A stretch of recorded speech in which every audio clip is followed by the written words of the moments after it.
I mean, law students can sing too and can have fun too.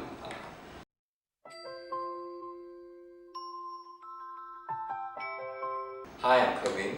Hi, I'm Joshua. In today's episode, we'll have Joshua here, who's a UOL graduate, to discuss on the topic of how was his experience with UOL LL.B. So, as an introduction, could you tell us why you decided to read law in the first place? I decided to read law after thinking very hard about what my strengths and weaknesses are, and I realized that I had a somewhat analytical mind even as a child, and I realized that this is something that I could use greatly in the legal profession. Like, how do you know that you had like analytical skills then? Because I would argue with my school teachers a lot as I was younger. Okay, I definitely experienced that. So then, how did you come to choose your UOL program then? Okay, I was researching with my parents to see what are the options we had out there. Then, as I'm sure you all are aware, there's the public uni route, there is private universities, then under private universities you have UK transfer, then you have the UOL program. Then in terms of being the most cost effective, UOL was definitely the best. Then when did you enroll then for your UOL?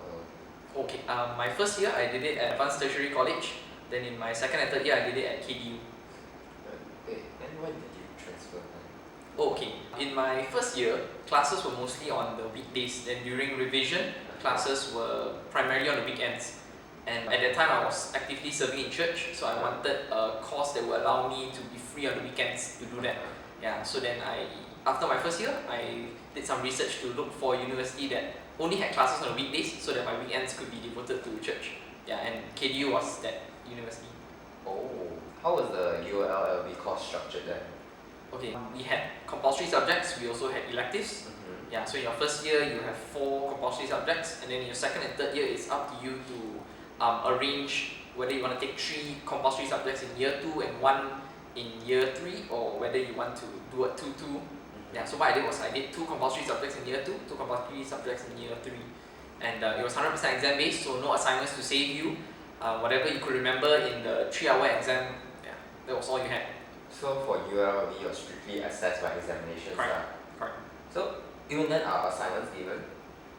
Yes, but you had the option of not handing it up because it does not affect your final marks at all.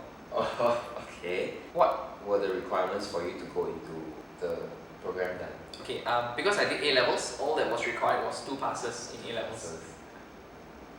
How were the people there then, like in the courses? How were the people like? Similar to any other course, there will be the hardworking group, there will be the lazier group. But the lazier group were punished worse in the exam because it's really 100% exam based. So if you don't study, you don't put in the time to remember, you're not going to be able to recall in the exam, you're not going to be able to score. In total, how much were the fees in the first year? For the whole 3 years, I think about 60,000 ringgit. Oh, 60,000. How do you finance yourself then? Okay, my parents. Parents. Okay. How long is the course actually?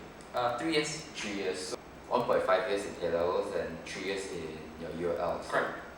has it been worth it in your opinion? Yeah, definitely. I think if you want a very cost-effective, non-public uni route, then UOL is definitely the way to go. Do you think like a specific college lecturers are good, or in general all UOL lecturers are okay? Because you had to. Just like every other uni, there will be some good lecturers, there will be some bad lecturers. So I think the onus lies on you to work harder on the subject where your lecturers are not so good. Okay, I understand what you mean. Then what were the highlights of your time then there? The extracurricular activities, yeah, I set up a music club with my uni friends. Yeah, we decided 15 of us. There was no music club at the time, so we decided why not we set up one where we can, I mean, law students can sing too and can have fun too. Yeah, other highlights were, I think, debates, mood lah. Yeah. Other highlights would be academically, I think, just being able to score. And in UOL, what happens is throughout the world and throughout Malaysia, there are different categories of top students. So for example, if you score 70 something in a particular paper and you are top in Malaysia, they will actually send you a certificate saying congratulations, you are the top in Malaysia for this particular subject. Yeah, and if you're top in the world, there will also be a certificate for that. So I think UOL encourages you to really reach for the top to score, and then you are rewarded accordingly for that. Speaking of this like aspect of UOL, like in your opinion, after having gone through it, like What comes to mind when you think of the pros and cons of it? Okay, pros, like I mentioned, cost. Cons, you end up memorizing and regurgitating your answers, which I think is not very good if you plan to go to practice, because at the end of the day, it's all about what you do with the information that you have rather than being able to recall or remember the information. So it's more strictly on memorizing and like. Yeah. Why a music club though? Why music club? Yeah, like why out of all things like perhaps it's like you can just say, oh, that's 15 of us, let's just go to the karaoke club instead of like. Yeah, that's true. I think we wanted to just combine our musical skills in a co-curricular setting in the uni lah, so that other people could also be a part of it. Oh, so it was just general music and it was like not Christian and all that? No, yeah, just general. Did you have any fears in general of reading law? Fear of failure. Failure. That's my biggest fear. So will you call yourself kiasu? To a certain extent. To a certain extent, okay. Then to a certain extent, could you elaborate to us like how would your process be in reading and understanding law then if you have the fear of failing then? When you struggle with the fear of failure, it either paralyzes you or it motivates you. So if you can use it as a motivation, it will drive you further to do better. Always knowing that I have to do well so that I do not fail. So things that I did were included past year paper analysis, as well as going through all the examiners' comments on all the past year questions to see what are some of the pitfalls by other students, what are some issues which I did not pick up, which I can learn from, and also doing study groups. When you study with other people, you see different perspectives, and it helps you to widen your perspective as well. Yeah. Oh, that was fast. I guess it's coming to our last and final question then. You're in your first year practice, right? Yeah. I see. Do you have any advice you would like to give to aspiring law students and lawyers on going for UOL? For UOL, it's definitely a course that requires you to devote your time to reading and memorizing. So if you find that you are more assignment based and less exam based, then you should consider another course. But if you do very well purely in the 3 hours it takes for a particular paper, then you should definitely consider UOL.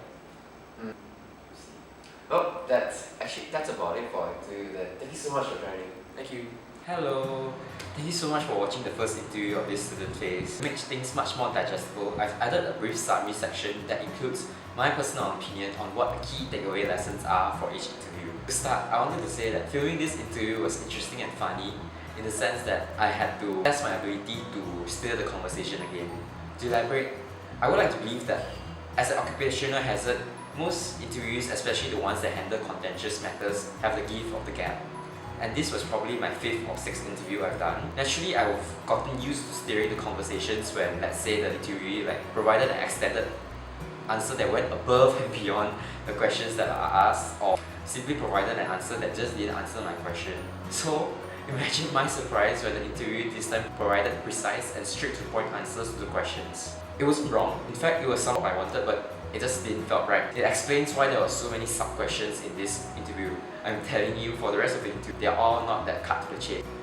Though in hindsight, in this legal profession, I would like to believe it's better to be straight and precise and to the point, especially when you handle contentious matters. 因为在我5月到7月尾的时候，我有做一个 attachment，then 我有的去法庭听我的 boss 在他的 court hearing then 我想不到的东西是我笑了，知道吗？做我笑的不是律师，知道吗？是那个法官，因为在那个 case 有你的 plaintiff 有跟你的 defendant 嘛，我的 boss 是 plaintiff 律师，then 有那个 defendant 的律师，他一直讲讲到差不多say 20 to 30 minutes，then 那个 judge 他直接做这样他就讲说 So what's your point?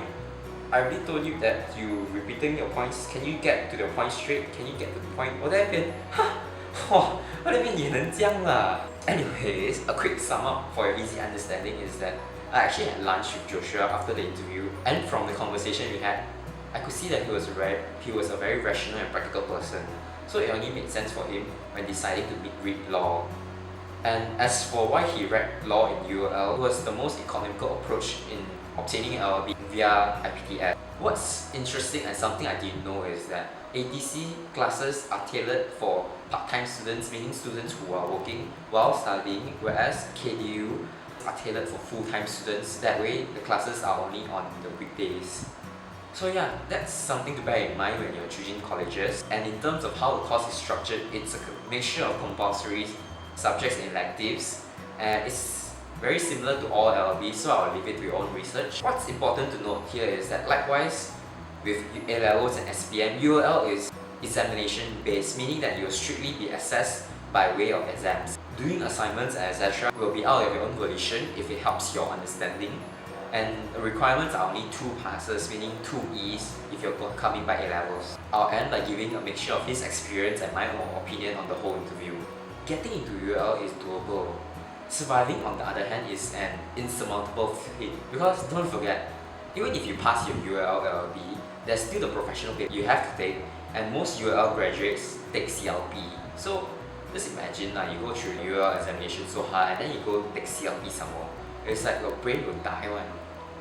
And this is my personal opinion. If you intend to become a legal practitioner, and if strictly examination based turns you off like how it does for me, I will personally recommend going to MMU because the course is just about the same as a UOL plus CLP, or you can go opt for UKT if you have the affordability. That's it for today's interview. I hope that has given you clarity on deciding which law degree you would like to take. If you have any comment, feedback, or simply would like to connect, you can DM me on my Instagram or my LinkedIn. They both have the same handle. That I'll see you in the next interview. Bye!